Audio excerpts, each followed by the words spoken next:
After the box office disaster that was The Flash, despite the return of Michael Keaton as Batman, they could still barely break $250 million at the worldwide box office. Most fans looked at it and said, well, that's it. If you can't get anybody to come out for something like that, then all the other stuff like Blue Beetle, Aquaman 2, none of that has a chance of succeeding. But there were still some people that told you to wait, hang on. It's the sequel to a billion-dollar movie. Even though James Gunn's announced the reboot, even all these other things, it still has a chance of doing something at the box office.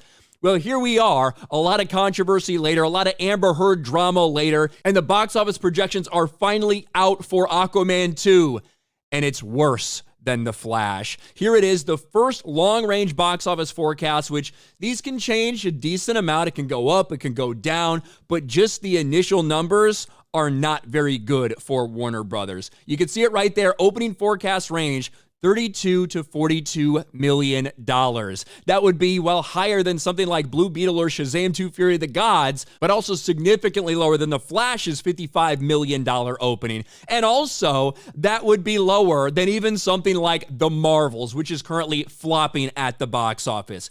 Jason Momoa's Aquaman and the Lost Kingdom to have a worse opening weekend compared to Brie Larson's The Marvels. That was really the question, right? For a lot of us, we were joking around on stream.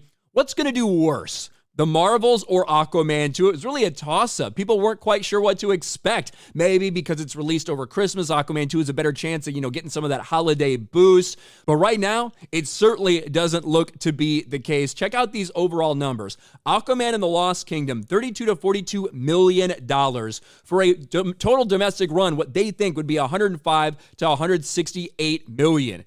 Even though that's projected to open slightly higher than something like Wonka, they're expecting Wonka to have better legs and actually make more money domestically than Aquaman 2. This would be a nightmare scenario for them to follow up the sequel to a billion-dollar movie, the only billion-dollar movie in the DCEU, mind you. Of course, it's, 5-6 years after the fact.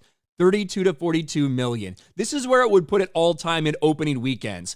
It would be just above Shazam Fury of the Gods and Birds of Prey, but not even equal to the first Shazam and below The Flash's $55 million. Now, we've certainly seen things take off and have great holds. The first Aquaman's a great example of that. That's a movie, $67 million opening weekend. That's the same opening weekend that Black Adam had. But Black Adam couldn't cross $400 million, whereas Aquaman 2 just went on and on and on. Great numbers internationally as well and made over $1 billion. But that is certainly an outlier and has not been what we've seen from DC movies over the past couple years. Just flop after flop after flop.